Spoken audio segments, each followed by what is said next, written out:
tagapakinig. Nagbabalik ang inyong paaralang panghimpapawid, Aral TarlakHenyo sa RTV Tarlac, Channel 26, at sa bayang naririnig sa DZTC 828, Radyo Pilipino Tarlac. Tayo rin ay napapanood sa FB Live ng RTV Tarlac Channel 26. Sumasahimpapawid mula sa bayan ng Pura Tarlac, mula sa bayan ng San Clemente. Mula rito sa Purok Elementary School, Pura Tarlac, sa bayan ng Kapas Tarlac. ako, ang inyong guro,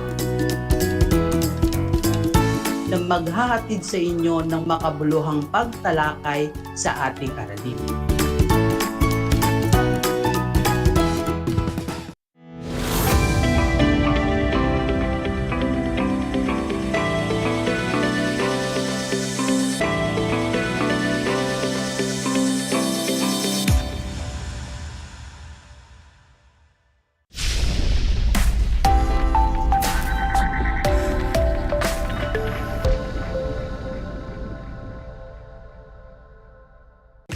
Welcome sa ating Project Shine, Aral TarlakHenyo ng Schools Division of Tarlac Province.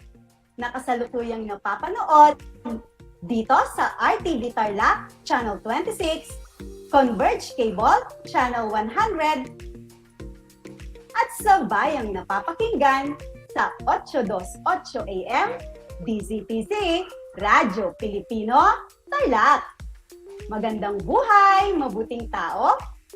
Kamusta kayo, mga giliw naming tagapakinig? Ang aking pagbati at paghanga sa inyong pagpapahalaga sa edukasyon at pagpupursiging matapos ito ng nagtatagumpay sa kabila ng hamon ng pandemya.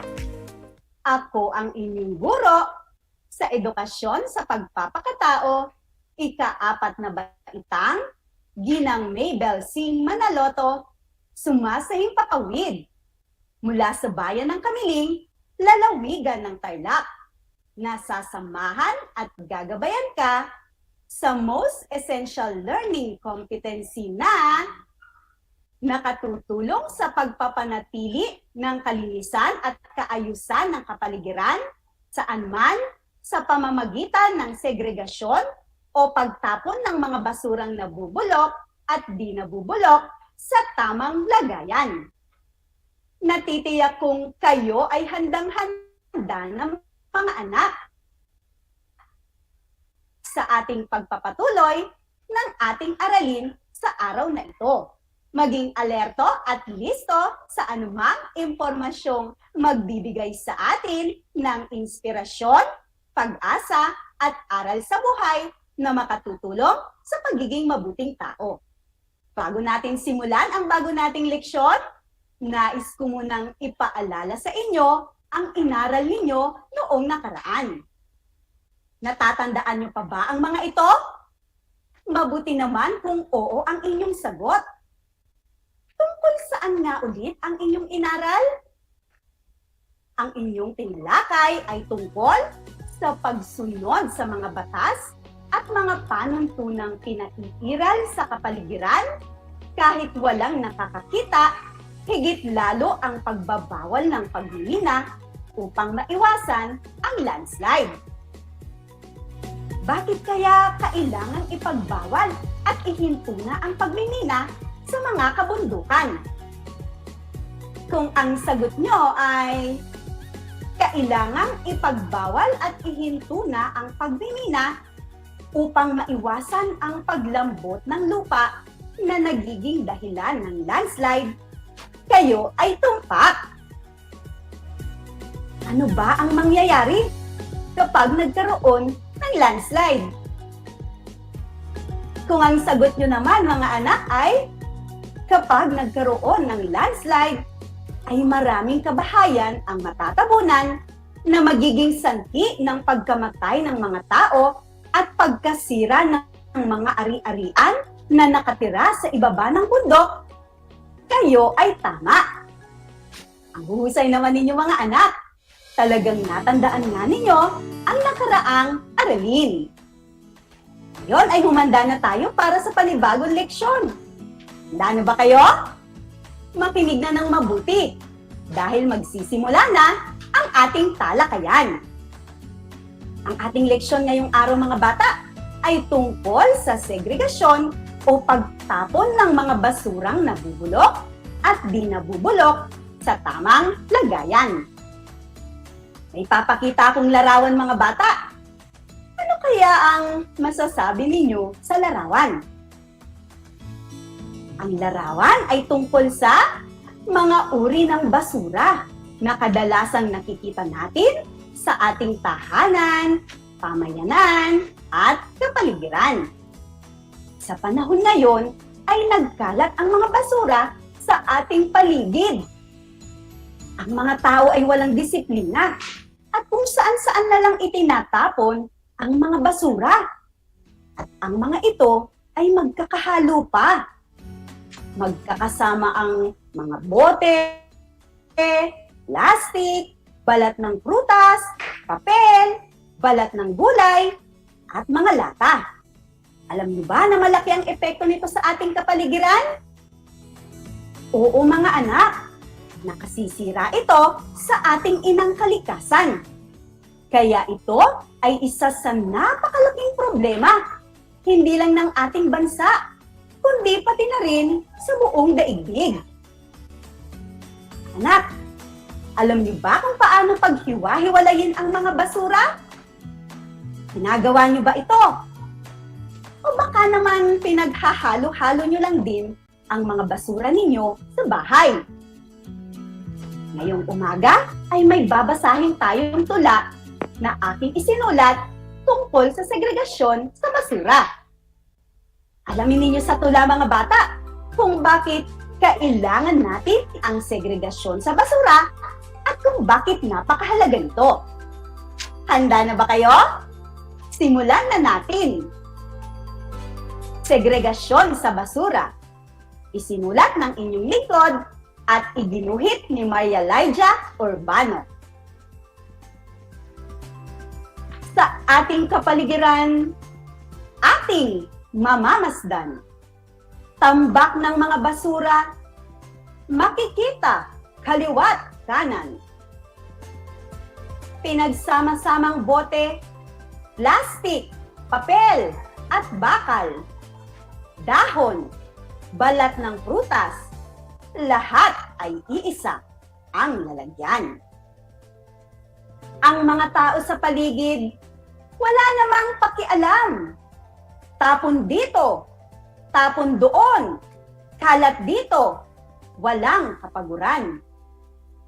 Kahit marumi ang paligid, sa kanila ay ayos lang. Kaya naman kawawa ang ating kapaligiran. Ako bilang mamamayan ay may magagawa.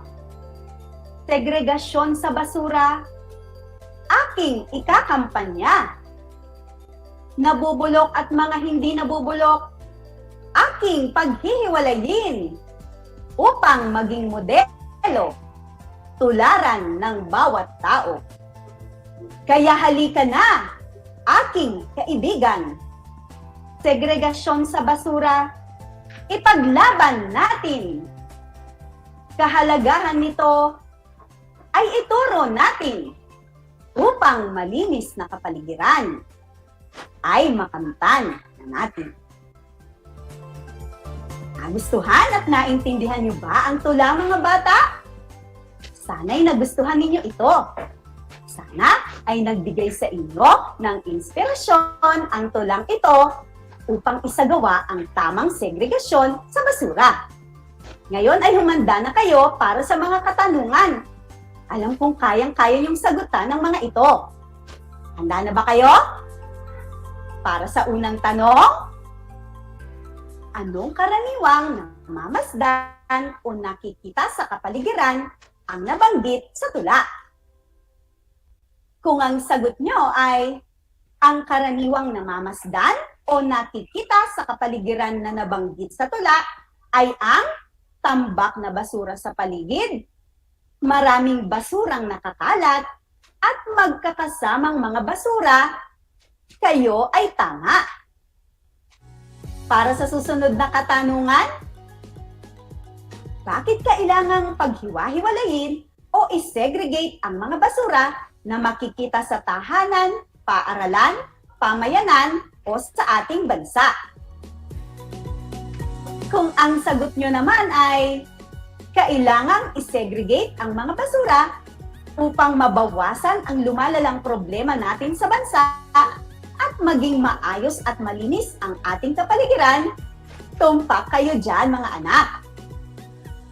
Susunod na katanungan, kung ang bawat tao ay patuloy na walang disiplina sa pagtatapon ng basura, ano kaya ang magiging epekto nito sa ating bayan at sa buong daigdig? Kung ang sagot nyo naman ay kung ang bawat tao ay patuloy na walang disiplina sa pagtatapon ng basura, magiging madumi ang ating kapaligiran, maraming magkakasakit na dulot ng maruming basura at masisira ang kapaligiran, kayo ay tumpak. At para sa huling katanungan, ano ang dapat nating gawin sa mga halo-halong basura upang mabawasan ang mga kalat sa ating kapaligiran at pamayanan? Kung ang sagot nyo ay ang dapat nating gawin ay mag-segregate ng mga basura upang mabawasan ang mga kalat sa ating kapaligiran at pamayanan, kayo ay tumpak. Mga bata, sa nakalipas na panahon, ang mga tao ay nagtatapon ng basura sa tamang lalagyan upang magkaroon ng malinis, maganda, at ligtas na paligid para maiwasan ang anumang sakit. Sa mga bakuran ng ating mga tahanan, nandoon ang walis at dustpan na palaging ginagamit sa paglilinis sa ating bakuran. Ang malinis na paligid ay nagdudulot ng bawat saya sa bawat isa. Tama ba ako? Ngunit sa panahon ngayon ay wala ng disiplina ang mga tao sa pagtatapon ng basura. Tingnan ninyo ang larawan ng trahedyang naganap sa Payatas taong 2000 na tapunan ng mga basura sa Quezon City. Dahil sa walang tigil na pag-ulan, ay gumuho ang mga tambak na magkakahalong basura sa Payatas na naging sanhi ng pagkasira ng mga kabahayan ng maraming tao at pagkamatay ng ilang tao. Ang trahedyang ito ang nagbukas sa isip ng mga tao na ang maling practice o paraan ng pagtatapon ng basura ang naging dahilan ng pagkawala ng maraming buhay at ari-arian ng mga tao.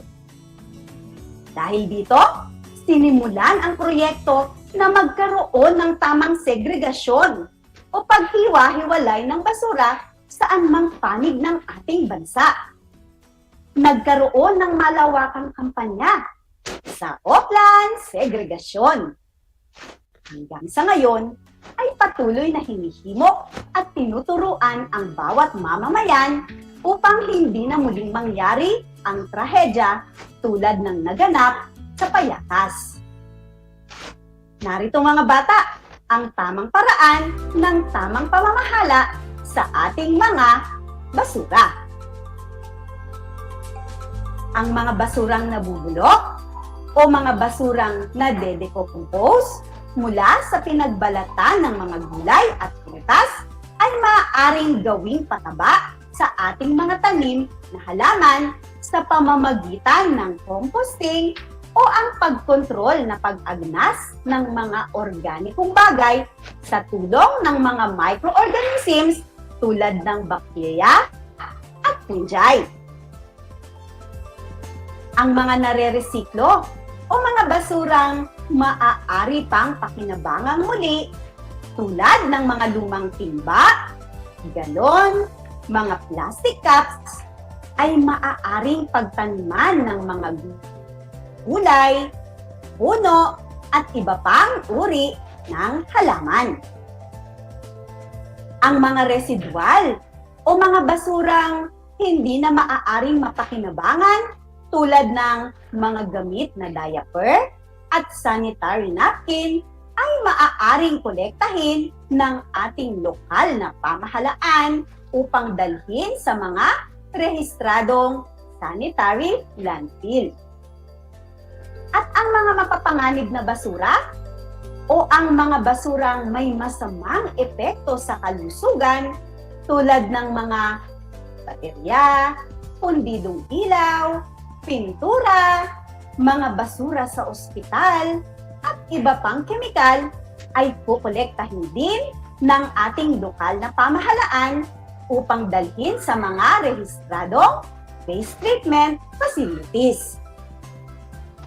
Sa tamang pamamahala ng ating mga basura, ay hindi lang natin maiiwasan ang iba pang mga sakit na maaaring maidulot ng maruruming basura, makatutulong rin magitan ng pagbawas sa mga pinoproduce nating mga basura.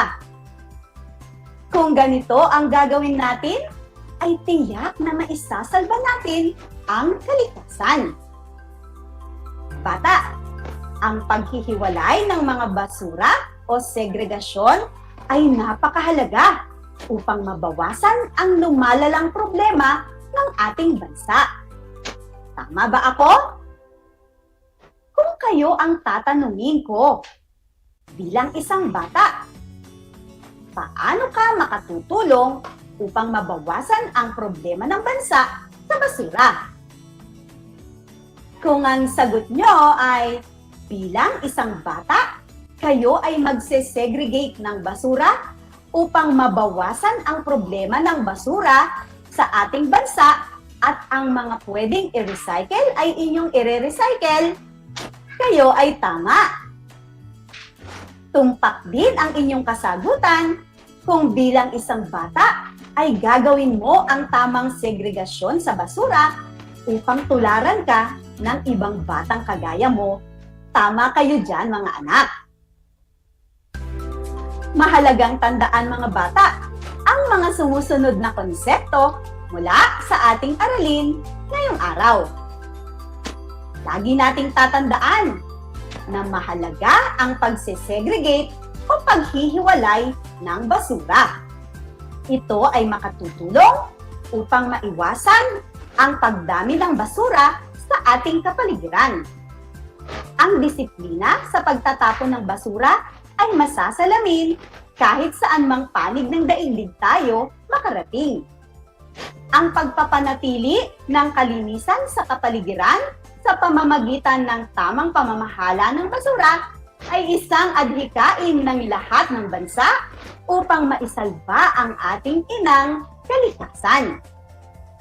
Pagsama-samahin ang mga basurang nabubulok at ihiwalay ito sa mga basurang hindi nabubulok upang mapakinabangan itong muli. Ang mga nabubulok na basura, kagaya ng balat ng prutas, gulay, at mga dahon, ay maaaring i-decompose upang gawing pataba sa mga halaman, at ang mga hindi nabubulok na basura, kagaya ng bote, plastic, at lata, ay i-recycle. Kapag ito ay naging practice na ng bawat isa, ito ay isang magandang halimbawa na maipamamana sa mga susunod na salinlahi. Kaya't kumilos na tayong lahat upang makatulong sa pagpapanatili ng kalinisan at kaayusan ng kapaligiran, hindi lang sa ating bansa, kundi pati na rin sa buong daigdig. Kaya halina kayo, mga bata, at mag-segregate na tayo ng basura. Isang talakayan na naman ang malapit ng matapos. Ako ay masayang-masaya sa ipinapakita ninyong aktibong pakikibahagi sa ating aralin ngayong araw. Higit sa lahat ang inyong pagmamahal sa edukasyon. Ipagpatuloy ang kagandahang asal na ito, mga anak, hakbang tungo sa katuparan ng inyong mga pangarap sa hinaharap. Sa puntong ito, panahon na upang alamin kung kayo ay may natutunan mula sa ating aralin sa pamamagitan ng munting pagsusulit. Sa lahat ng nanonood sa FB Live, gamitin ang FB chat box para sa inyong mga kasagutan. Ihanda naman ang panulat at sagutang papel sa lahat ng mga nanonood sa telebisyon at nakikinig sa radyo. Para sa unang gawain, tingnan at tukuyin ang mga larawan ng basura. I-comment kung saang basurahan mo ito ilalagay. Bubulok o hindi nabubulok. Para sa unang larawan,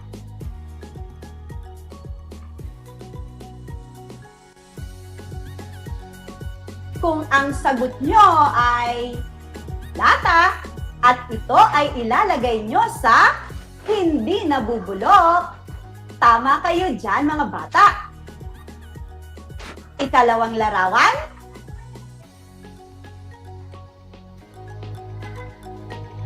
kung ang sagot nyo naman ay bote at ito ay ilalagay nyo sa hindi nabubulok, tumpak ulit kayo dyan mga anak. Sunod na larawan, kung ang sagot nyo ay balat ng prutas at gulay at ito ay ilalagay nyo sa nabubulok, mahusay mga bata. Tama ulit kayo dyan. Sunod na larawan,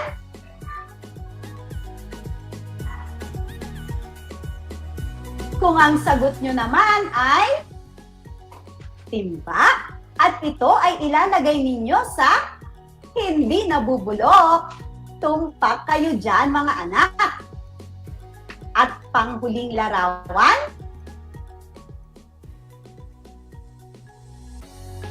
kung ang sagot nyo ay tuyong dahon at ito ay ilalagay nyo sa nabubulok, tama kayo dyan mga anak. Para naman sa susunod na gawain, i-comment ang masayang mukha kung nagpapakita ito ng wastong pagtatapon ng basura at malungkot na mukha naman kung hindi. Unang bilang, pinaghalo-halo ni Aling Lita ang mga basura sa kanilang bahay at nilagay ito sa isang lalagyan upang itapon. Kung ang sagot nyo ay malungkot na mukha, kayo ay tumpak. Ikalawang bilang, gumawa ng magkahiwalay na basurahan ang aming guro. Isa para sa basurang nabubulok at ikalawa para sa basurang hindi nabubulok. Kung ang sagot nyo ay masayang mukha, kayo ay tumpak. Ikatlong bilang, pinaghiwalay po ng takunan ang lata na pinaglagyan ng ulam namin at mga pinagbalatan ng gulay. Kung ang sagot nyo naman ay masayang mukha, magaling! Ikaw ay tama. Ikaapat na bilang, itinabi ni ate ang mga boteng pinaglagyan ng suka at toyo upang i-recycle at lagyan ng disenyo. Kung ang sagot nyo ay masayang mukha, kayo ay tama. At panghuling bilang, nagpatupad ng kautusan ang aming kapitan ng segregasyon sa basura at lahat ay kailangang sumunod.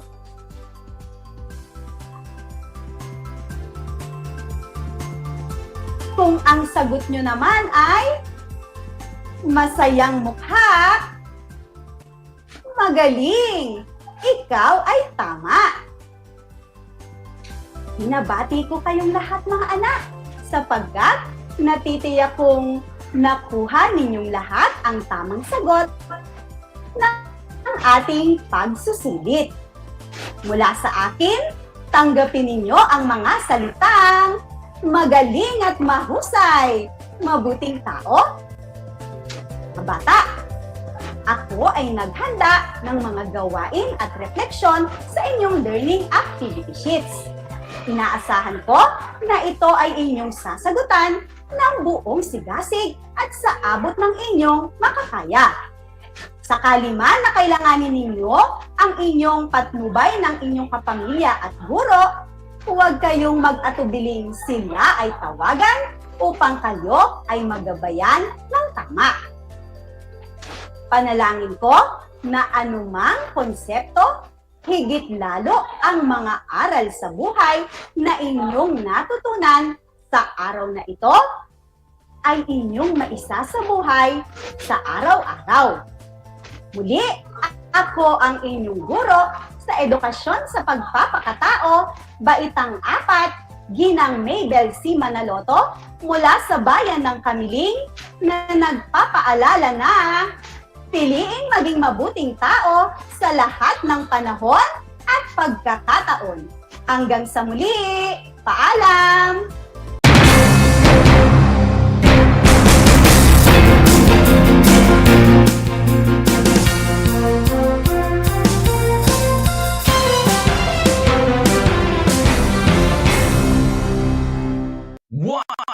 One FM. This is your one. My only one. One lang yan. The only one. One FM. 96.1 Tarlac, 98.3 Lucena, 88.3 Legazpi, 96.1 Surigao, 95.9 Butuan, 92.1 Mindoro, 96.7 Tacloban, 99.3 Baler, 95.1 Puerto Princesa, Palawan. This is your one. Your only one. Your only one. One FM. Your only one FM. Did you know that children learn more when they initiate an activity and are actively engaged in it? This is your science teacher broadcaster, Princess Diana L. Ronquillo for Aral TarlakHenyo. Let's learn science together on Aral TarlakHenyo. Catch us live every Monday to Friday from 8:30 a.m. to 5:30 p.m. Watch Aral TarlakHenyo on RTV Tarlac, Channel 26, simulcast over Radyo Pilipino, DZTC 828 kHz, and streamed live on FB page and YouTube channel of RTV Tarlac, Channel 26. Alam niyo ba, ang Balanggiga Bells ay kinuha ng mga sundalong Amerikano bilang war trophies pagkatapos ng Balanggiga Massacre noong 1901?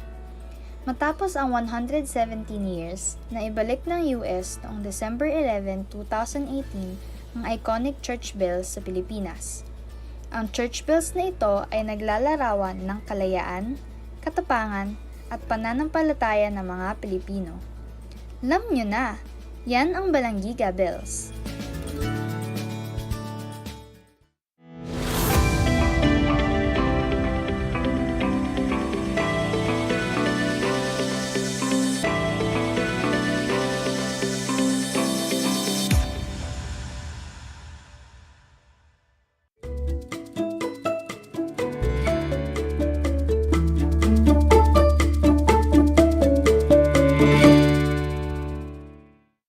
Hello there, science-minded learners of Tarlac Province.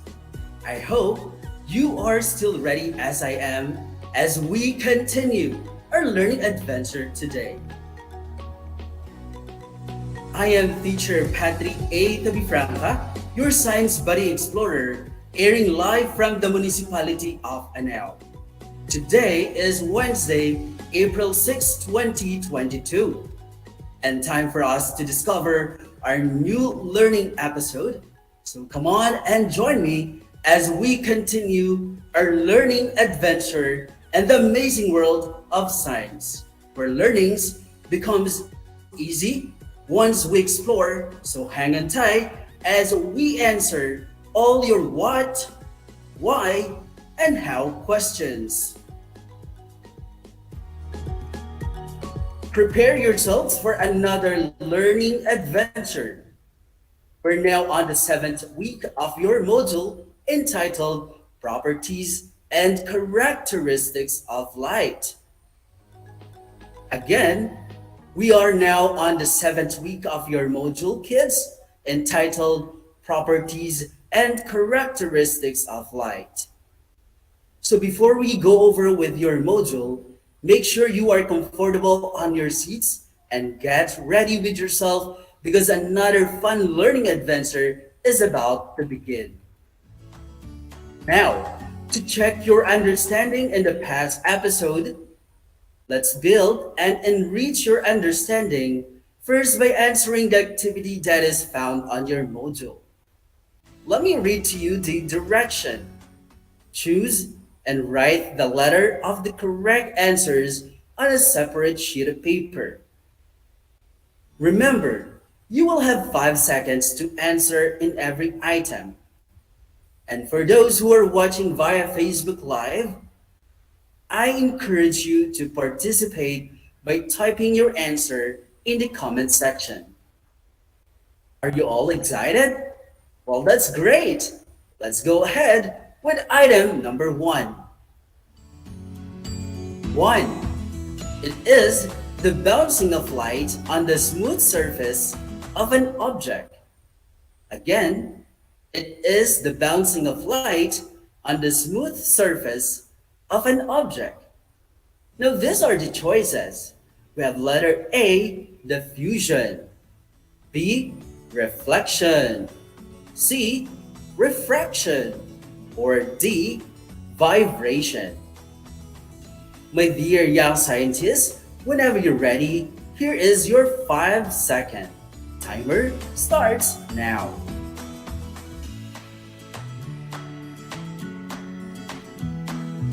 And there you go. Now let us try to reveal the answer. And the correct answer is letter B. And that is reflection. Now moving on to item number 2. What do you call the bending of light as it passes through different media? Again, the question is, what do you call the bending of light as it passes through different media? Now the choices, as you can see on your screen, those are letter A, diffraction, B, diffusion, C, reflection, or D, refraction. Whenever you're ready, your 5-second timer starts now.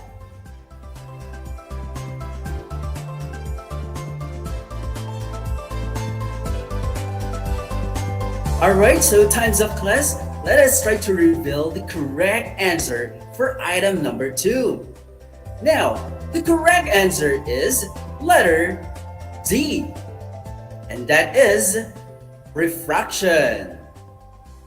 Now moving on to item number 3. And the question is, what happens when light meets a thick dark colored surface? Again, what happens when light meets a thick dark colored surface? Now these are the choices, my dear young scientists. Letter A, light is refracted. B, light travels faster. C, light passes through it. Or D, light is blocked or obstructed. Your 5-second timer starts now.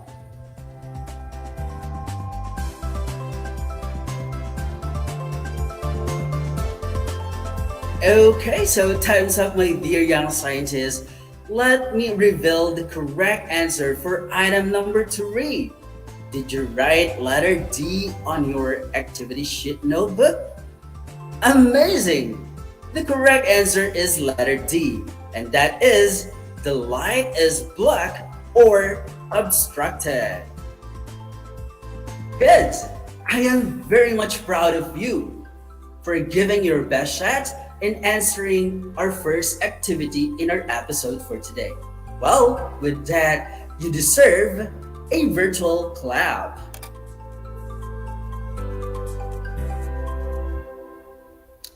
And this time, kids, let me ask you a question. How do we see light, or how do we see things around us?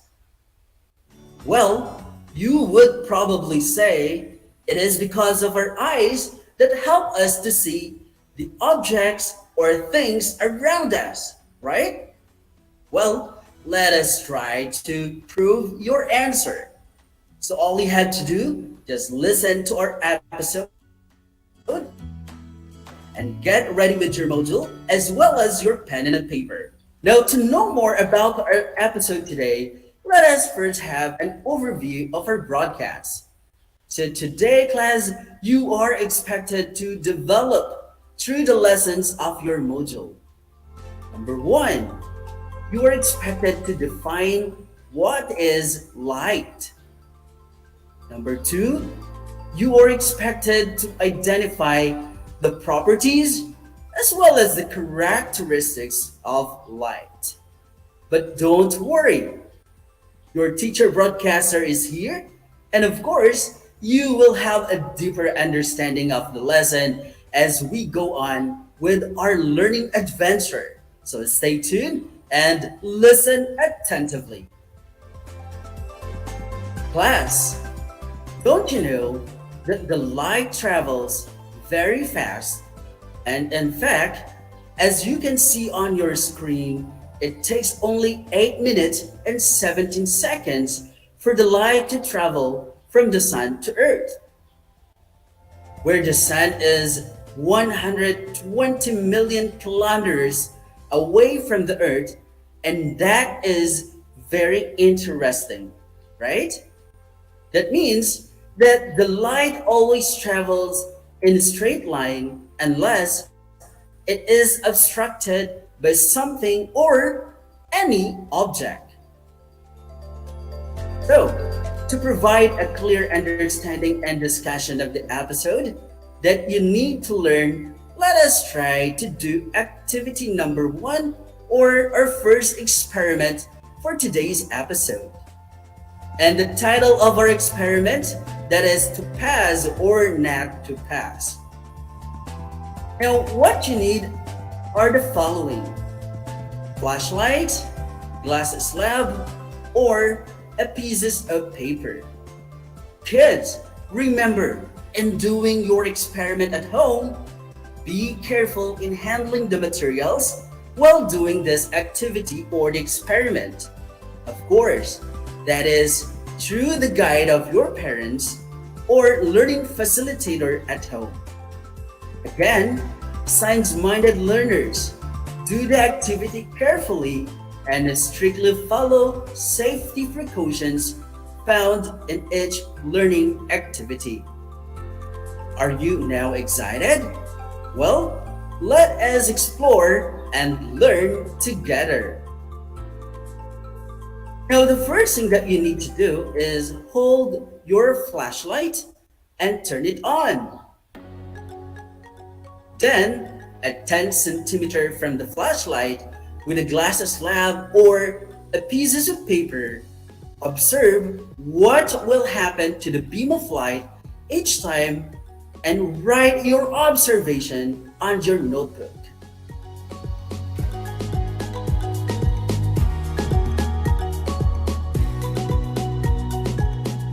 Now, take 4 or 5 pieces of glass slab or paper at some distance, and then turn it on your flashlight. What are your observations? Impressive! The light will hit all the glass slab or a sheet of paper in a straight line. Therefore, light can pass through transparent and translucent things. Any objects such as paper or glass, but not unopaque things. Now, try to stand in front of the flashlight or any source of light at home. Your body is opaque and the light cannot pass through it, so it will create a shadow at the back, right? That is why the light won't be able to pass through any opaque objects or things. So based on the experiment that we have conducted for today's episode, let us try to have a deeper understanding as we continue our learning adventure. Kids, remember, light is a form of electromagnetic radiation with a wavelength which can be detected by the human eye. In fact, light travels in straight lines and sometimes it bounces back into the direction of the source. Let me emphasize that, my dear science-minded learners, that the light travels in straight lines and sometimes it bounces back into the direction of the source. In addition to that, light is coming from luminous object. And what is luminous? Well, luminous objects, these are objects that emit their own light, such as the light bulb, the sun, and the stars. Those are luminous objects. But sir, what about non-luminous object? Well, non-luminous objects, these are the objects that do not emit their own light. They did not provide any source of light at all. And these are objects that made up of wood, plastic, cotton, even the metal. Again, class, let me emphasize that when we say non-luminous object, these are the objects that they don't produce any light. How about reflection of light? Reflection of light can simply be referred to as change in direction or light or bouncing of light from source or some surface.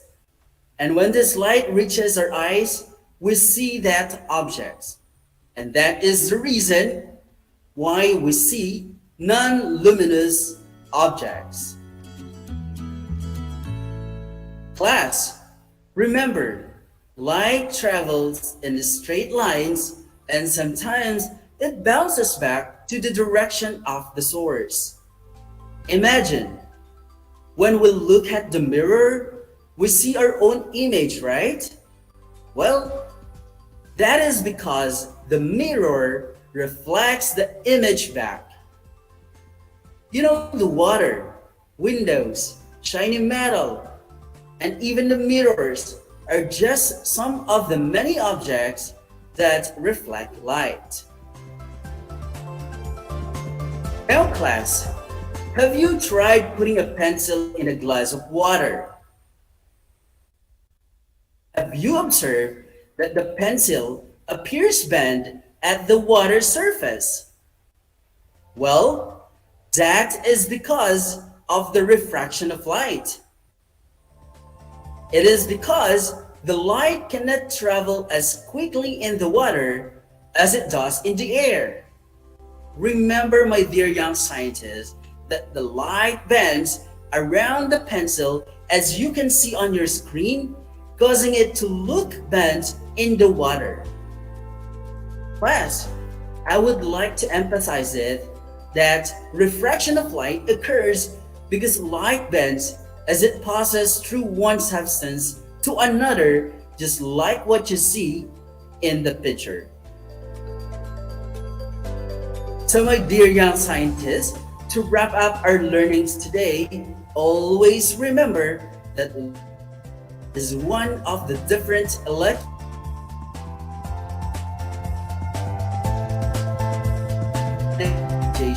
perceived by the unaided eye. Again, light is one of the electromagnetic radiations that is emitted by the sun. In addition to that, the light travels in straight lines and sometimes it bounces back into the direction of the source, and we call that as reflection. On the other hand, refraction is the ability of any light that travels from one type of material or any object to another, like air to water. Again, class, we call it refraction. While luminous objects are objects that emit their own light, and like what I've mentioned to you a while ago, my dear young scientists, these are light bulb, the sun, and the stars. Those objects are very good. Those are luminous objects. While non-luminous objects are objects that do not emit their own light. And those objects are made up of wood, plastics, cotton, as well as metal. And again, class, those objects are very good. Those are non-luminous objects. Class, I hope is it clear to you now the properties and the characteristics of light. I hope that you grasp all the important details about our episode today. Well, let's continue our learning adventure as we strengthen our learning. So let us try to answer another activity found on your module. Let me read to you the direction. The direction is classify the following objects. Draw a star if the object can reflect light, or a sun if it is refract light. Class, let me read to you again the direction. The direction is classify the following objects. Draw a star if the object can reflect, or sun if the object can refract light. Now all you have to do, my dear young scientists, write your answer on a separate sheet of paper. And for those learners who are watching right now via Facebook Live, of course, you may type the word star. That's S-T-A-R if it is reflect light. And if your answer is refract light, all you have to do is type the word sun. That's S-U-N. Are you now ready? Well, let's get started with item number 1. Now, let's try to investigate item number 1 or object number 1 as being flashed on your screen. What you see is a picture of magnifying glass. And your 5-second timer starts now. Time's up, class. Did you draw a sun in your activity sheet? Well, that is impressive answer, because the object being flashed on your screen is an example of refract light. Moving on to our object number 2. Try to investigate the picture being flashed on your screen, and that is a diamond. Is it a reflect or refract light? Your 5-second timer starts now.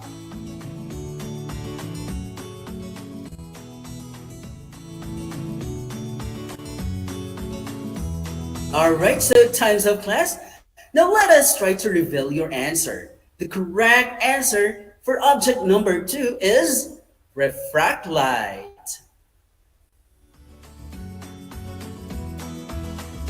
Then moving on to our last object.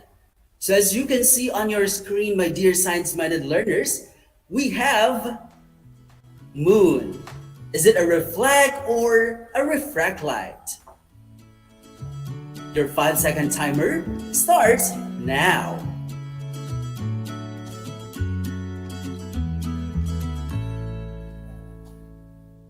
Alright, so time's up, my dear young scientists. Let us try to reveal your answer. And the correct answer is reflect light. Because remember, the moon does not provide its own light.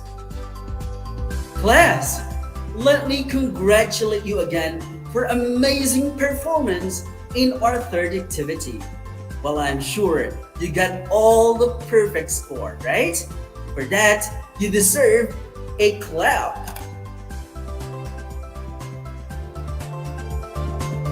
And I'm very much confident that you were able to classify between reflect light and reflect light for today's episode.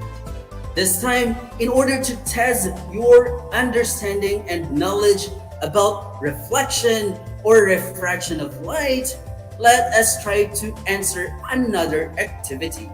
Now let me read to you the direction for this activity.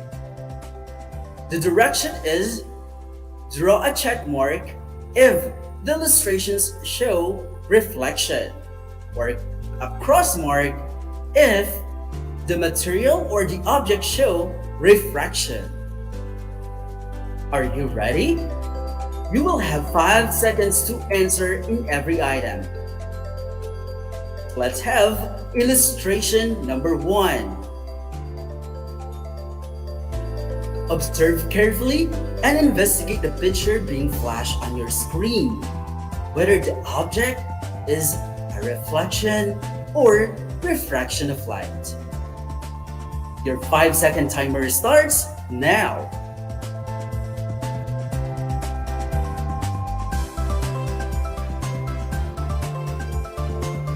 Okay, let's try to reveal the correct answer for item number 1. What is your answer? Did you write reflection? Well, you are impressive because reflection is the correct answer. Now let's have illustration number 2. Again, observe carefully the picture being flashed on your screen. And I'm sure that is very familiar with you. Whenever you're ready, your 5-second timer starts now.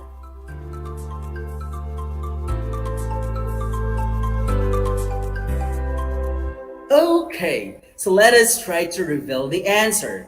For illustration number 2, the answer is reflection.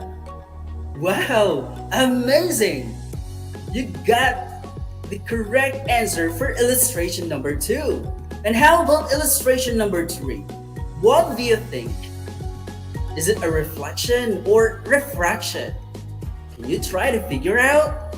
Your 5-second timer starts now.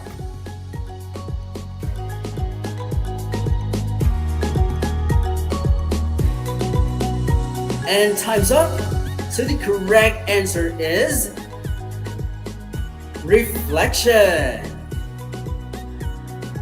Kids, congratulations! Because I know you got a perfect score on this activity. With that, you really deserve a virtual clap. That's right, you really deserve that because you have an excellent performance in classifying different object illustrations, whether it is a reflection or refraction of light. So class, that will be all for today, and I hope that you grasp all the important details about our lesson for today. And that concludes our broadcast learning episode. I hope you were able to fully understand the properties and the characteristics of light. Again, class, if you're having a hard time in understanding the lessons, please don't be hesitant to ask some help any of your family member or your learning facilitator. Again, get your module. Don't forget to write your name, grade, and section, and the date for today. This is your teacher broadcaster, Patrick A. Tavifranca, your science buddy explorer, and thank you for joining me in a short and exciting adventure. Watch out for another episode in Science 4 every Monday and Wednesday, only here on RTV Tarlac, of course, Aral TarlakHenyo. Thank you very much, kids, and paalam!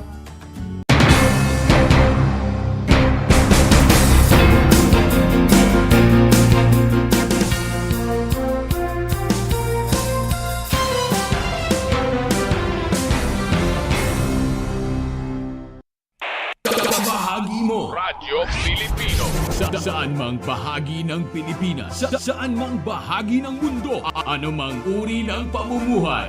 Ito ang Kabahagi mo Radyo Pilipino, napapakinggan on air and online sa buong mundo sa pamamagitan ng www.radiopilipino.com. Impormasyong may kalidad at serbisyong may halaga, kasama katuwang Kapinoy. Kabahagi mo Radyo Pilipino. Radyo Pilipino.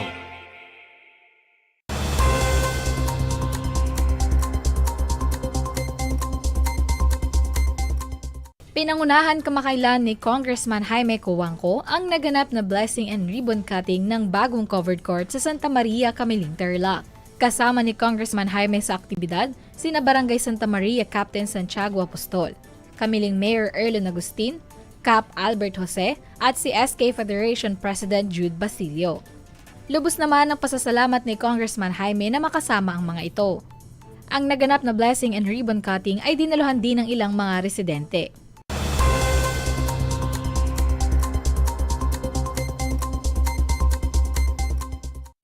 Sa Paniki, Tarlac, nalalapit na ang pagbubukas ng kanilang Paniki Blood Bank.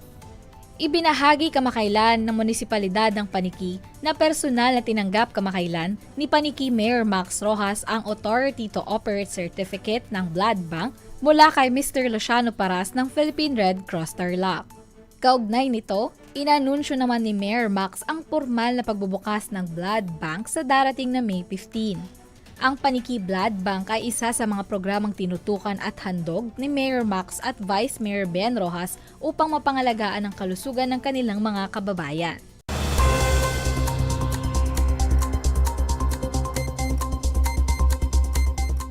One FM. This is your one. My only one. One lang yan. The only one. One FM. 96.1 Tarlac, 98.3 Lucena, 88.3 Legazpi, 96.1 Surigao, 95.9 Butuan, 92.1 Mindoro, 96.7 Tacloban, 99.3 Baler, 95.1 Puerto Princesa, Palawan. This is your one. Your only one. Your only one. One FM. Your only one FM. Multiply 1089 by 9. You will get an answer, the exact reverse, which is 9801. My name is JRP Duldulao, your teacher broadcaster on Aral TarlakHenyo. For more math trivia and answers to your math questions, catch Aral TarlakHenyo every Monday to Friday from 8:30 a.m. to 5:30 p.m. Learning math is so much fun!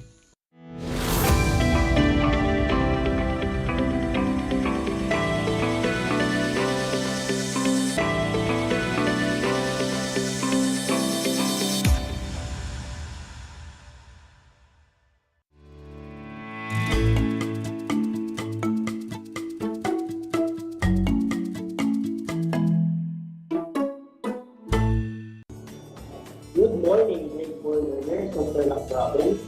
Welcome to Aral TarlakHenyo here on RTV Tarlac, Channel 26. Simulcast over DZTC 828 Radio Filipino Tarlac. We are also seen live via Converge Cable TV, Channel 100. Welcome to another journey of learning. This is Sir Ricardo T. Berlin Jr. giving you this remote live broadcast all the way from Manao, Tarlac.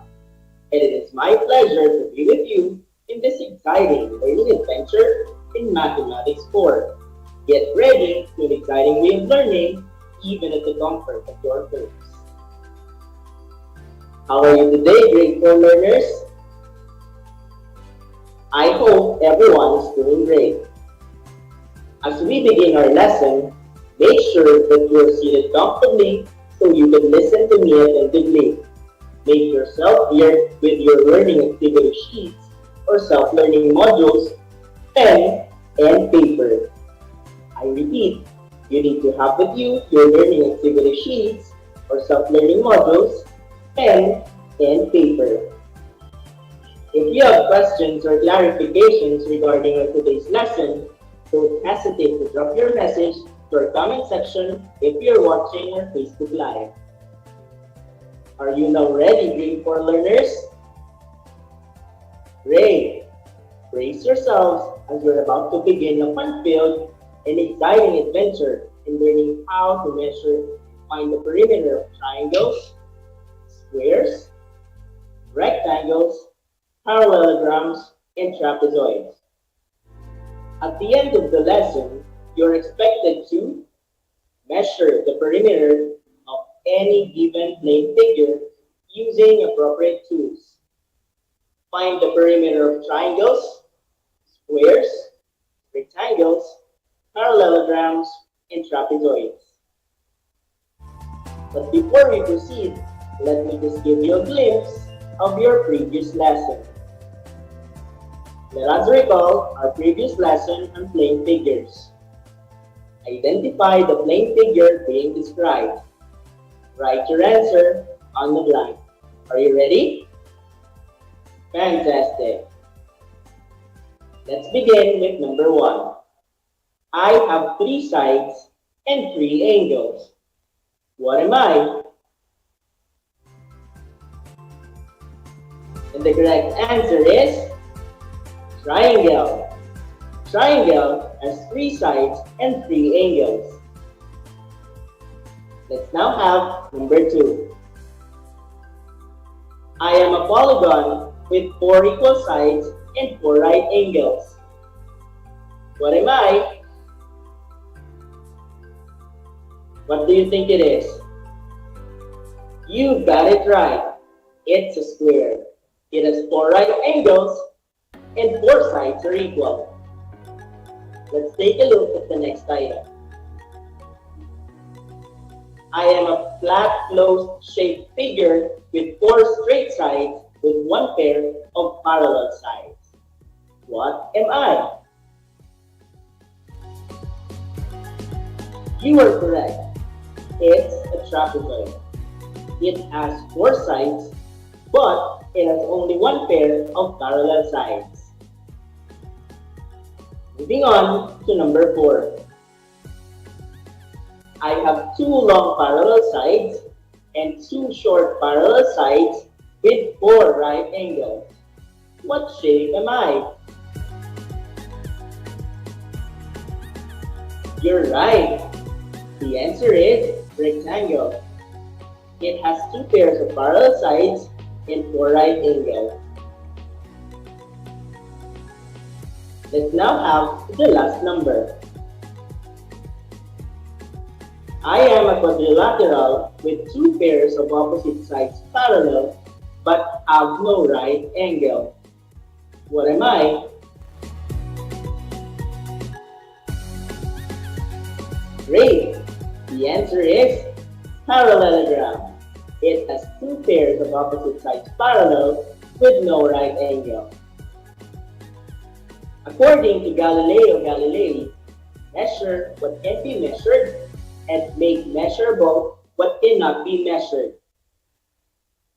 Yes, my dear grade 4 learners, we will talk about the art of measuring figures and objects around us using appropriate tools. Let's take a look at this problem. Reese wanted to put a lace on her handkerchief. She wanted to find out how much ribbon she would need. What unit should Reese use to measure the handkerchief? What tool should she use? Can you identify the object? Yes, it's a ruler. A ruler is used to measure short objects or distances. such as the length of a desk. A ruler can measure objects and distances in millimeter, centimeter, foot, and inch. How about this object? What is this called? You got it right. It's a meter stick. A meter stick is a large ruler used for measuring sizes or long distances using the metric scale. A meter stick measures objects and distances in millimeters, decimeters, centimeter, and meter. Going back to Reese, what tool and unit can she use to measure the perimeter of her handkerchief? Is Reese measuring a short distance or a long distance? You are correct. Reese is measuring a short distance. She can measure the handkerchief in inches using a ruler. Are you still with me, grade 4 learners? Great! I believe that you're so much ready for the next activity. You have to choose the appropriate tool to use, whether it's a ruler or meter stick, to get the perimeter of the following items. Put a check on the correct tool. Starting off with the first item. A rectangular lock measures 12 meters long and 10 meters wide. A rectangular lock measures 12 meters long and 10 meters wide. What tool is more appropriate to use? Ruler or meter stick? You have 5 seconds to answer.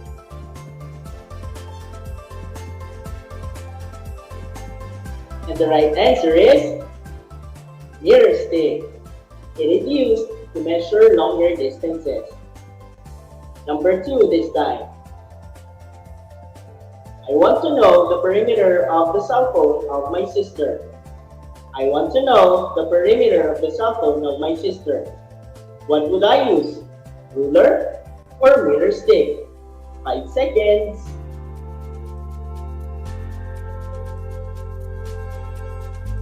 You got it right. Ruler is more appropriate to use in measuring the perimeter of a cell phone. Moving on to number 3.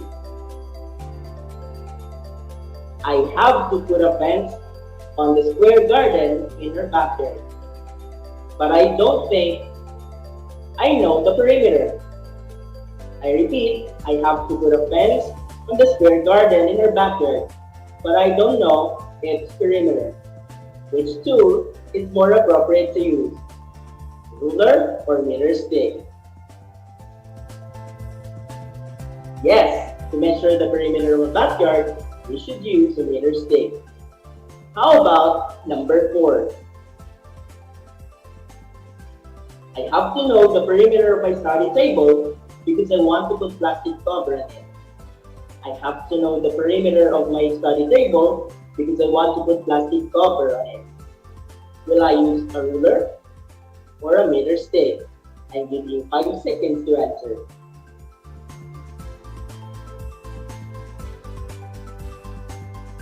And the correct answer is ruler, because the perimeter of a table covers a short distance. Let's now have the last number. I want to know the exact measurement of my feet because my mom wants to buy me new shoes, but I'm not allowed to go out. I want to know the exact measurement of my feet because my mom wants to buy me new shoes, but I'm not allowed to go out. What tool is more appropriate to use?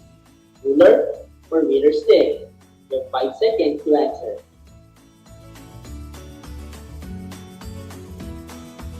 You got it right. Ruler is more appropriate to use in measuring your feet.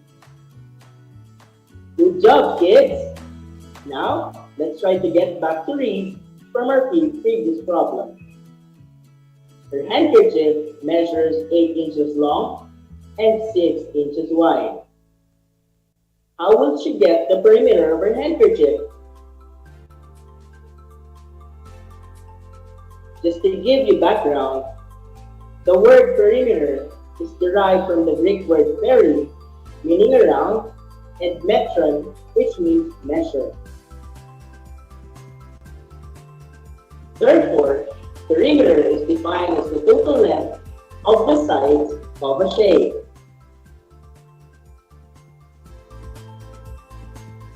Where do we usually use perimeter in our lives? We often find the perimeter when putting up a fence around the house, finding the total length of the vegetable garden, or the distance covered when you walk around a rectangular lot. Going back to the previous problem, what is the measurement of the size of the handkerchief? The handkerchief measures 8 inches, 6 inches, 8 inches, and 6 inches on its sides. What is the distance around the handkerchief? If the perimeter is the length of all the sides, therefore, perimeter is equal to the sum of 8 inches, 6 inches, 8 inches, and another 6 inches. Perimeter is equal to? Correct. It's 28 inches. Therefore, Reese needs 28 inches of ribbon to put around her handkerchief.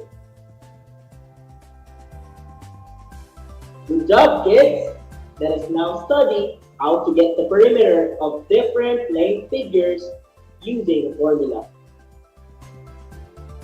Let's begin with the square. The formula in solving the perimeter of a square is P equals 4 times S, or S plus S plus S plus S, where S stands for the measurement of each side. If one side is 7 centimeters, what will be the perimeter? Using P is equal to 4 multiplied by S, we will now have P is equal to 4 times 7 centimeters. And the perimeter is? Correct. It is 28 centimeters. Let's try using the other formula. If P is equal to S plus S plus S plus S, we have P is equal to 7 centimeters plus 7 centimeters plus 7 centimeters plus another 7 centimeters. What is the perimeter? You're right. The answer is also 28 centimeters. It only proves that both formulas for the perimeter of a square works. Moving on to rectangles. To solve for the perimeter, we have to multiply the sum of the length and width by 2, or twice the length plus twice the width. If the length is 10 meters, the width is 5 meters. What is the perimeter? We have P is equal to 2 multiplied by the sum of 10 meters and 5 meters. After adding the sides, we will now have 2 times 15 centimeters. The perimeter is? You got it right. 30 meters is the perimeter. Are you still with me, grade 4 learners? Great! Now, let's have the formula in getting the perimeter of a triangle. A triangle's perimeter is equal to the sum of side A, side B, and side C. If each side measures 10 inches, 8 inches, and 5 inches, What is the perimeter? P is equal to 5 inches plus 10 inches plus 8 inches. So, what is the triangle's perimeter? Correct. The perimeter is 23 inches. Let's now have trapezoid. The sum of all the four sides of a trapezoid is its perimeter. What is the perimeter if each side measures 8 centimeters, 7 centimeters, 10 centimeters, and 7 centimeters? We have 8 centimeters plus 7 centimeters plus 10 centimeters plus 7 centimeters is equal to B. The perimeter will now be equivalent to, you got it right, P is equal to 32 centimeters. How about for parallelogram? The formula in solving the perimeter of a parallelogram is multiplying the sum of the base and height by 2, or the sum of twice the height and twice the base. If the base is 8 meters and the height is 5 meters, what is its perimeter? P is equal to 2 times the sum of 8 meters and 5 meters. 2 times 13 meters is equal to P. So, the perimeter is, you got it right, P is equal to 26 meters. Presented to you, grade 4 learners, is the figure and the formula in solving their perimeter.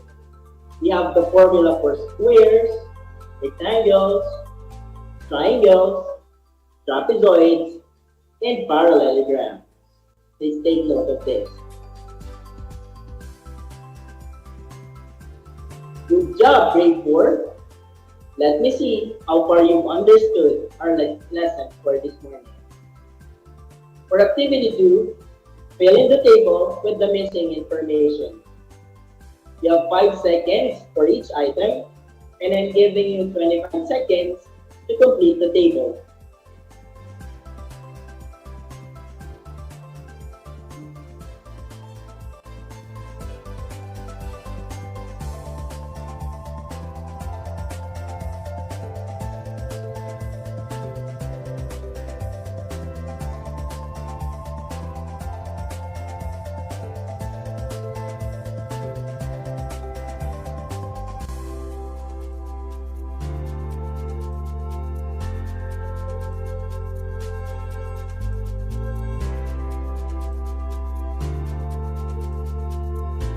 Your time is up, kids.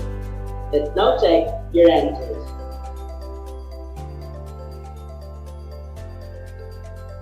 For number 1, you may answer any of the two. Rectangle is the right answer to number 2.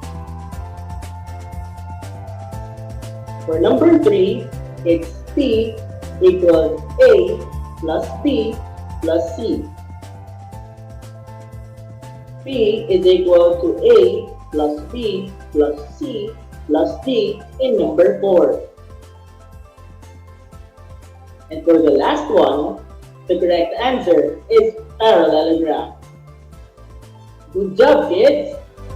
How about the length activity? Are you ready? Here's the direction.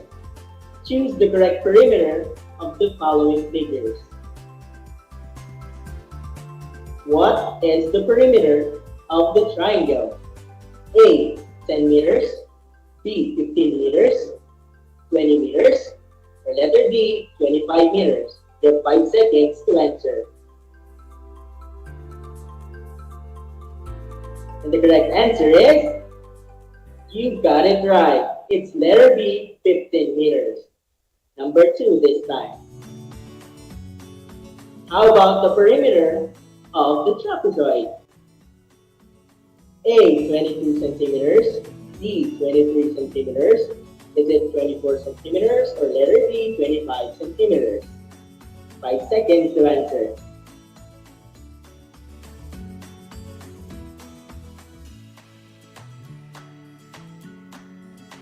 Correct. It's letter C, 24 centimeters. How about the next item? What is the perimeter of the square? A, 10 centimeters, B, 15 centimeters, C, 16 centimeters, or letter D, 20 centimeters. For 5 seconds to answer. You got it right. The answer is C, 16 centimeters. Moving on to the fourth item. What is the perimeter of the figure? Is it A, 50 meters, B, 54 meters, C, 56 meters, or letter D, 58 meters? 5 seconds to answer.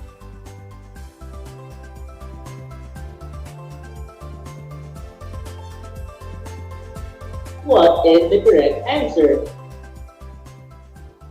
Correct. It's letter C, 56 meters. Last number. What is the perimeter of the parallelogram?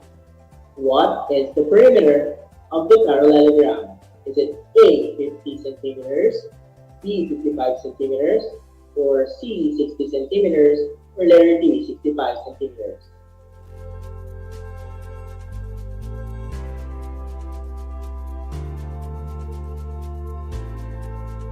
You're right. It's letter A, 50 centimeters. Job well done, grade 4 learners. And for your folks listening and viewing activities, which means activities to be done after this broadcast, you may answer the remaining activities on your learning activity sheet or self-learning modules. There you have it, grade 4 learners. I hope you learned a lot today. For Ayan, take this saying from Dr. Seuss. The more that you read, the more things you will know. The more that you learn, the more places you'll go. Once again, you are tuned in to Aral TarlakHenyo here on RTV Tarlac, Channel 26. Simulcast over DZTC 828 Radio RTV Tarlac. This is Regarded T from Junior, broadcasting live here at Aral Tarlac. Don't just have a good day, but have a great day instead. Thank you and God bless.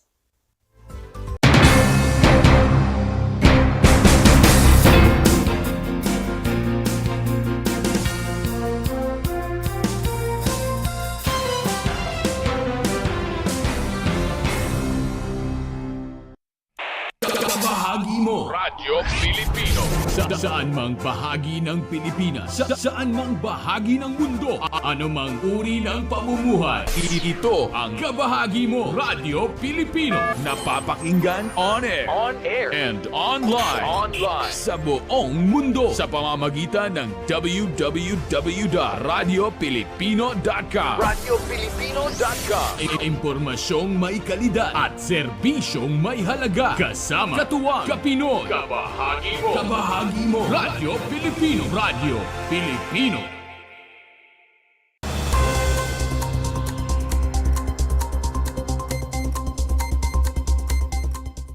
Sa patuloy na pagsasagawa ng training ng Farmer Livestock School on Goat Enterprise Management, 23 na magsasaka ang nakiisa sa aktibidad kamakailan, kung saan ipresenta ng mga ito ang kani-kanilang mga business plans.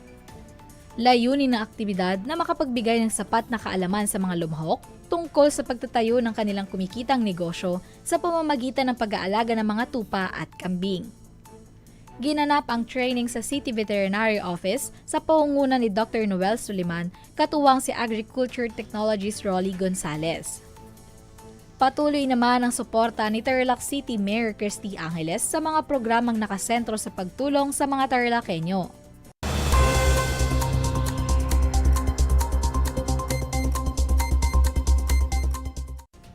Kaakibat ng patuloy na suporta ng Department of Trade and Industry Tarlac sa pagpapataas ng mga entrepreneurs sa buong lalawigan ng Tarlac, patuloy ang pagsasagawa ng ahensya ng iba't ibang programang makatutulong sa mga ito.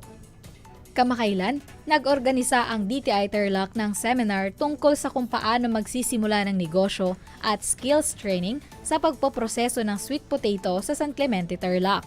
Sa pakikipagtulungan ng DTI sa peso ng munisipalidad, 29 ang lumahok sa aktibidad. Karamihan sa mga ito ay miyembro ng Women's Association na binuo ng LGU ng San Clemente, work immersion trainees at mga entrepreneurs.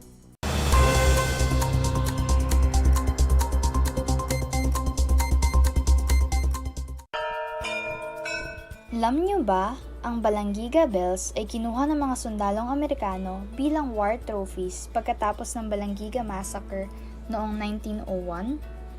Matapos ang 117 years, na ibalik ng US noong December 11, 2018 ang iconic church bells sa Pilipinas. Ang church bells na ito ay naglalarawan ng kalayaan, katapangan at pananampalataya ng mga Pilipino. Alam nyo na, yan ang Balanggiga Bells.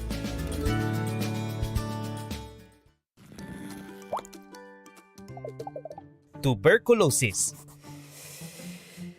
Gaano katagal ang gamutan ng TB? Ang tuberculosis treatment ay umaabot ng 6 hanggang 8 buwan na pag-inom ng gamot.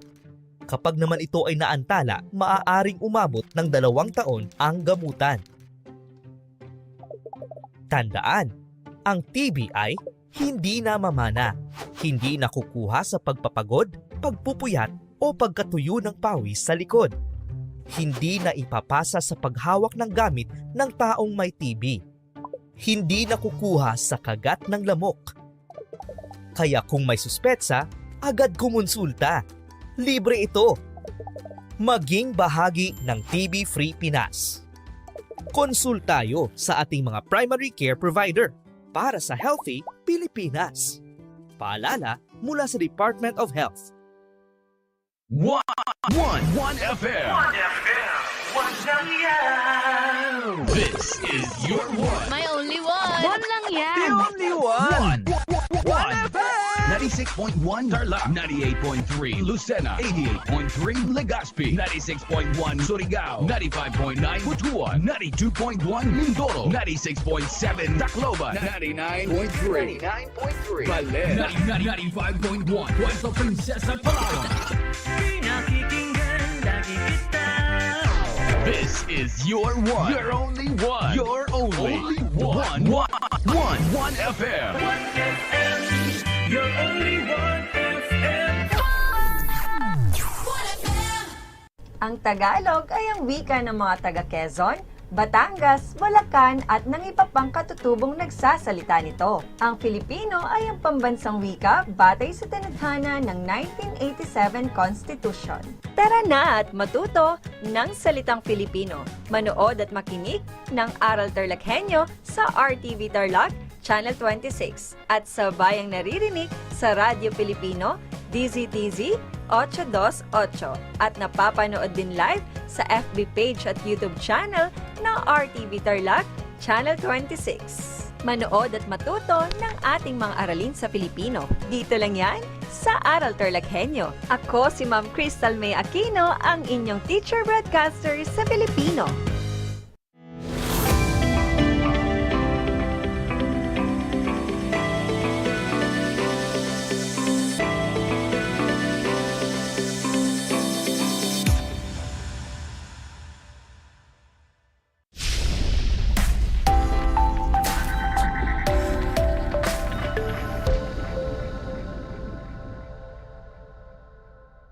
Magandang araw sa mga mahal naming mag-aaral ng ika-4 na baitang.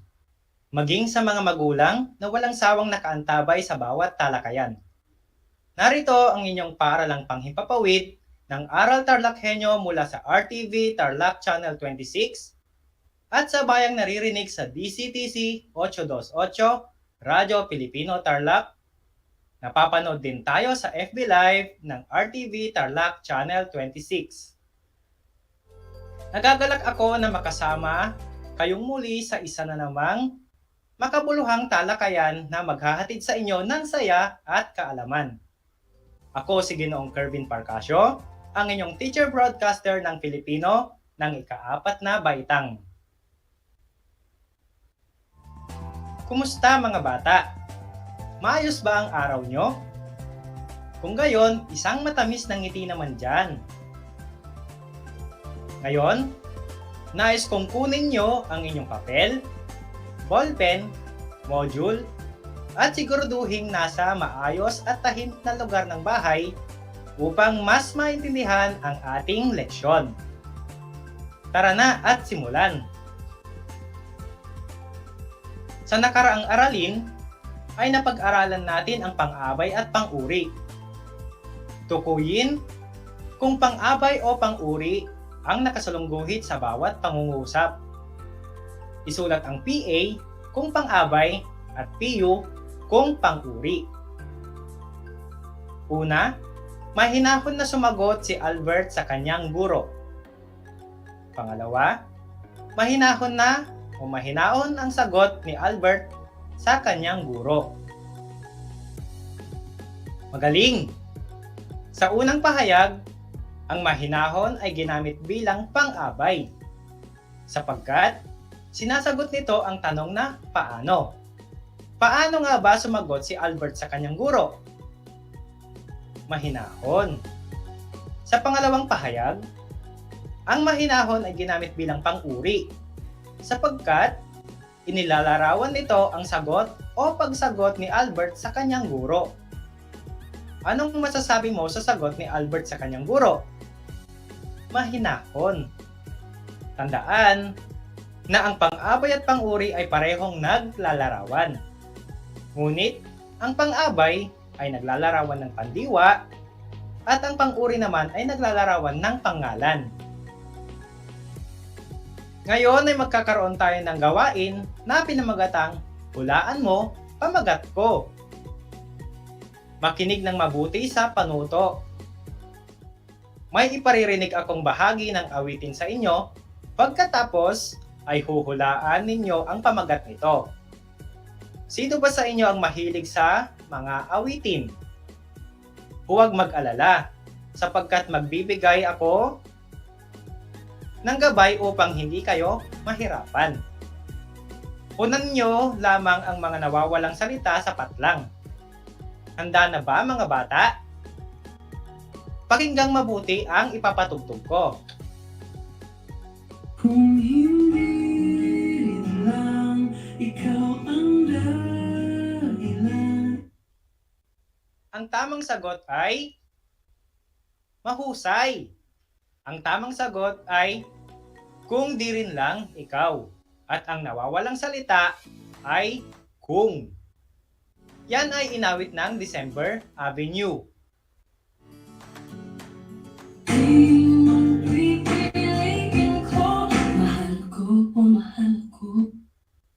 Ano ang wastong sagot mga bata?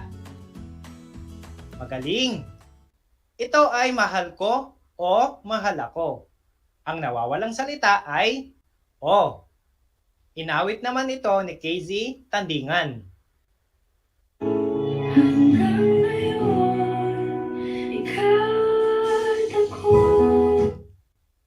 Ang tamang sagot ay tama. Ito ang awit na Ikaw at Ako na kinanta ni Moira de la Torre. At ang nawawalang salita ay at. Mahusay mga bata. Halatang mahilig kayo sa awitin ngayon. Sa ating ginawang gawain, ano ulit ang mga salitang nawawala sa pamagat ng kanta? Magaling! Ang at, kung, at o. Alam nyo ba na ilan lamang yan sa mga salita na ginamit para pag-ugnayin ang mga salita, parirala, sugnay, o pangungusap? Ito ay tinatawag na pangatnig. At ang pangatnig ay paksang tatalakayin natin ngayon. Ano ulit ang ating tatalakayin? Pangatnig. Bago natin simulan ang ating paksa, mayroon muna akong itatanong sa inyo. Naranasan nyo na bang dumaan sa tulay? Ang nasa larawan ay ang tulay sa Estepona Pura Tarlac. Ano kaya ang pangunahing layunin nito? Bakit kaya may tulay? Mahusay. Ito ay binubuo upang makatawid tayo sa isang lugar. Kung mapapansin nyo, ang tulay ay nag-uugnay ng mga lugar sa isa pang lugar.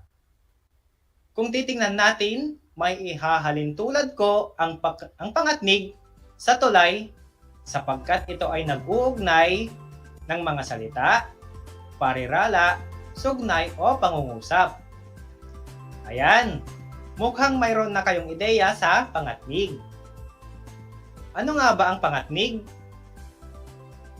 Ang pangatnig ay bahagi ng pananalitang nag-uugnay ng mga salita, parirala, sugnay o pangungusap. Ang kahalagahan ng pangatnig ay ginagamit ito upang magbuklod, manalungat, maglinaw, manubali, maghalintulad, magbigay katwiran, at pwede ring bilang panapos. Ang mga halimbawa ng pangatnig ay o, kung, at, kapag, subalit, at ngunit. Isa-isahin natin ang mga ito. Ang o ay ginagamit bilang pagpili o pagtanggi. Halimbawa, bata man o matanda ay may karapatang maghayag ng kanyang saloobin. Ano ang pagpipilian nila? Bata o matanda? Sasama ka ba o hindi kasi gumagayak na kami? Ano ang pagpipilian? Sasama o hindi? Ang o ay ginagamit sa pagpili. Kung, ang kung ay naghahayag ng pag-alinlangan o hindi kasiguraduhan. Halimbawa, sabihan niyo ako kung matutuloy tayo mamasyal bukas. Maaaring may ibang aktibidad o gawain kaya hindi sigurado. Sabihin mo ng maaga kung sasama ka ngayon. Inuulit ko, ginagamit ang kung kapag nagpapahayag ng pag-aalinlangan. Ang at naman ay nagsasaad ng pagpuno o pagdaragdag. Masunurin at responsable si Mike. Hindi lamang siya masunurin, ano pa raw? Siya rin ay responsable. Ang mga prutas at gulay ay masustansyang pagkain. Kumakain ba kayo ng prutas at gulay, mga bata? Mabuti kung ganon. Lalo na ngayon na kailangan nating palakasin ang ating resistensya para di kapitan ng anumang virus. Ang kapag naman ay naghahayag ng kasiguraduhan. Halimbawa, laging mag-ingat kapag tumatawid sa kalsada. Ang ibig sabihin, mag-ingat palagi sa pagtawid sa kalsada. Pangalawa, makinig ng mabuti kapag nagtuturo ang guro. Ibig sabihin, dapat makinig ng mabuti sa guro habang nagtuturo. Ang subalit at ngunit naman ay ginagamit kapag sinasalungat ng unang bahagi ng pangungusap ang ikalawang bahagi nito. Maaaring positibo ang unang pangungusap at ang kasunod nito ay negatibo. Halimbawa, mataba si Nene, ngunit siya ay sakitin. Ang positibo rito ay mataba si Nene, at ang negatibo ay siya ay sakitin, kaya ginamit ang ngunit. Masaya ang umakyat ng bundok, ngunit nakakapagod nga lang. Ang mga yan ay ilan lamang sa mga halimbawa ng pangatnig. Maliwanag ba, mga bata? Uulitin ko, ang pangatnig ay bahagi ng pananalitang nag-uugnay ng mga salita, parirala, sugnay, o pangungusap. Magbibigay ulit ako ng halimbawa upang lubusan niyong maunawaan ang ating paksa. Ngunit, ikaw naman ang maghahanap ng pangatnig sa mga sumusunod na pangungusap. Bibigyan ko kayo ng 1 minuto upang hanapin ang pangatnig. Isulat ang inyong sagot sa papel. Maaari din kayong mag-comment sa ating FB Live broadcast. Narito ang iba pang mga halimbawa. Una, si Dan ay mabait at masipag. Pangalawa, si Maria ay nag-iisip kung ano ang kanyang gagawin. Pangatlo, babae o lalaki, pantay-pantay sa mata ng Diyos. Pang-apat, magandang mag-alaga ng pusa, subalit may hika ako. Panglima, matulin siyang tumakbo, ngunit mabilis mapagod. Tapos na ba mga bata? Magaling! Ngayon ay ibibigay ko ang mga tamang sagot at gusto kong kayo mismo ang magwasto ng inyong gawain. Maging matapat sa pagwawasto ng inyong mga sagot. Si Dan ay mabait at masipag. Si Maria ay nag-iisip kung ano ang kanyang gagawin. Babae o lalaki, pantay-pantay tayo sa mata ng Diyos. Magandang mag-alaga ng pusa, subalit may hika ako. Matulin siyang tumakbo, ngunit mabilis mapagod. Ilang puntos ang inyong nakuha? Mahusay! Binabati ko kayo sa galing na inyong ipinakita. Ipagpatuloy lamang ang pakikinig sa ating aralin at natitiyak kong mas mauunawaan ninyo ang ating aralin. Lubos ba ninyong naunawaan ang ating tinalakay? Tingnan nga natin kung talagang nakinig kayo sa ating leksyon. Tayo ay magsisimula na sa ating aktibidad. Makinig ng mabuti sa mga panuto. Isulat sa inyong sagotang papel ang mga pangatnig na maririnig sa talata. Ang aking aso. Ang aking aso ay mabait at matulungin. Mahilig itong tumakbo o tumalon kapag umaga. Ngunit minsan, siya ay napapalo kay tatay sapagkat malikot ito. Kung kakain naman, siya ay laging masigla. Iyan si Snowy, ang aking aso. Tapos na ba? Mahusay! Nais kong iwasto ang iyong sagot ng may katapatan. Narito ang mga tamang sagot. Para sa unang bilang, at pangalawa, o pangatlo, ngunit pangapat, sapagkat, at panglima, kung. Ilan ang nakuha mong tamang sagot? Inaasahan kong mataas ang puntos sapagkat alam kong mahuhusay kayo. O ayan mga bata, batid kong naunawaan na ninyo at natutukoy ang pangatnig. Palakpakan ang inyong mga sarili.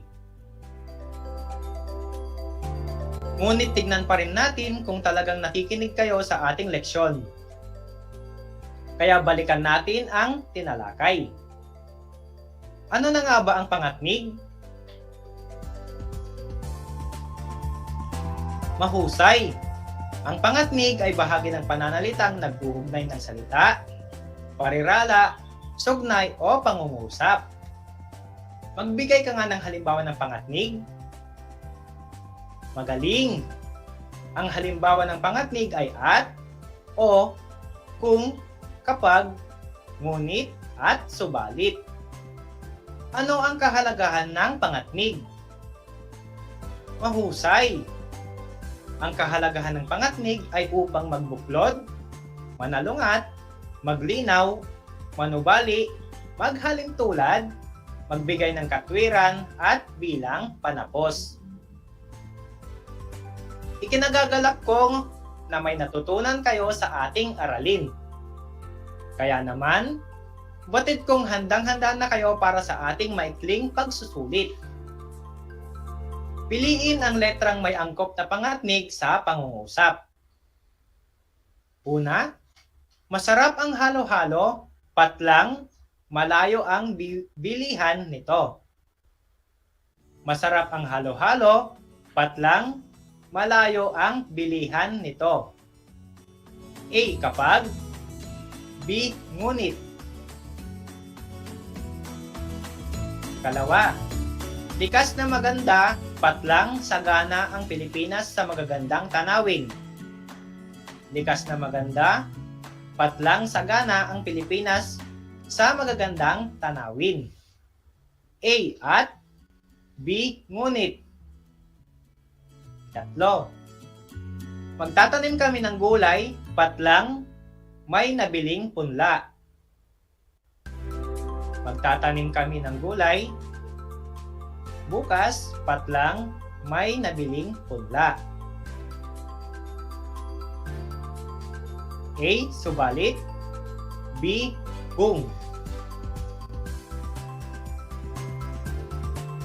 Kaapat. Masaya ako, patlang, kasama kita. Masaya ako, patlang, kasama kita. A. O. B. Kapag.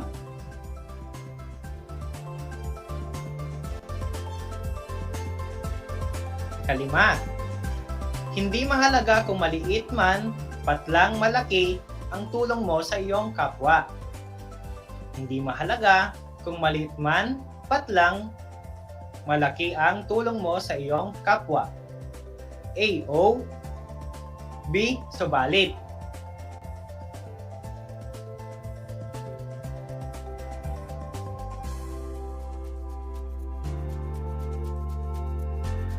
Tapos na ba?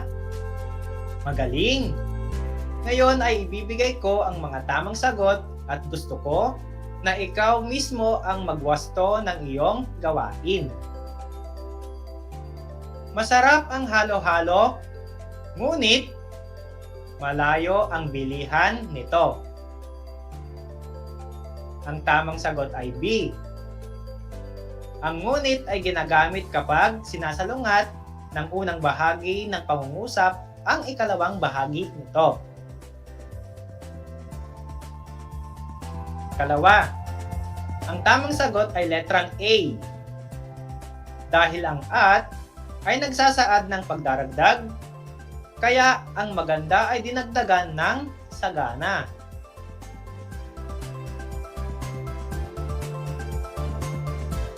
Ikatlo, ang wastong sagot dito ay letrang B, sapagkat nagpapakita ang pangungusap ng pag-aalinlangan. Kaapat, ang wastong sagot ay letrang B. Tandaan natin, ang pangatnig na kapag ay naghahayag ng kasiguraduhan.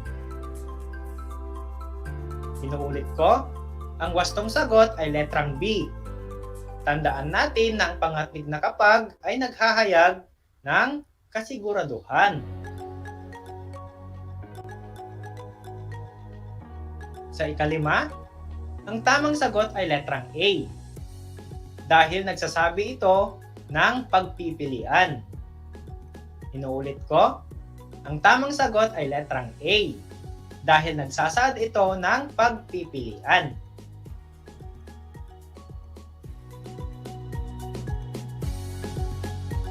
Ilan ang nakuha ninyong marka? Mahusay! Binabati ko kayo sapagkat kayo ay nakakuha ng mataas na marka. O mga bata, tapos na ang ating aralin ngayong araw. Sana ay marami kayong natutunan at sana ay nag-enjoy din kayo sa ating talakayan. Laging tandaan na ang pangatnig ay parang tulay na nagdurugtong sa mga salita.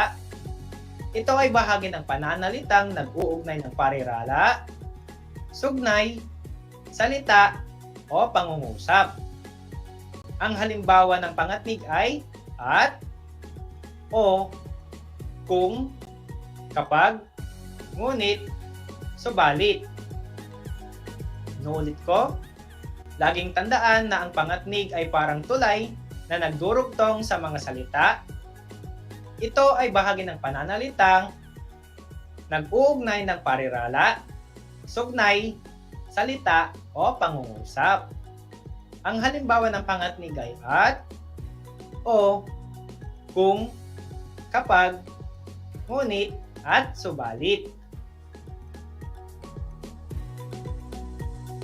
Muli, isang masayang araw na sa inyong mga minamahal naming mag-aaral. Hanggang sa susunod na talakayan, ako ang inyong teacher broadcaster ng Filipino, Ginoong Kervin Parcasio, na nag-iiwan ng katagang ang pag-aaral ay hindi mahirap para sa mga taong may matayog na pangarap. Hanggang sa muli!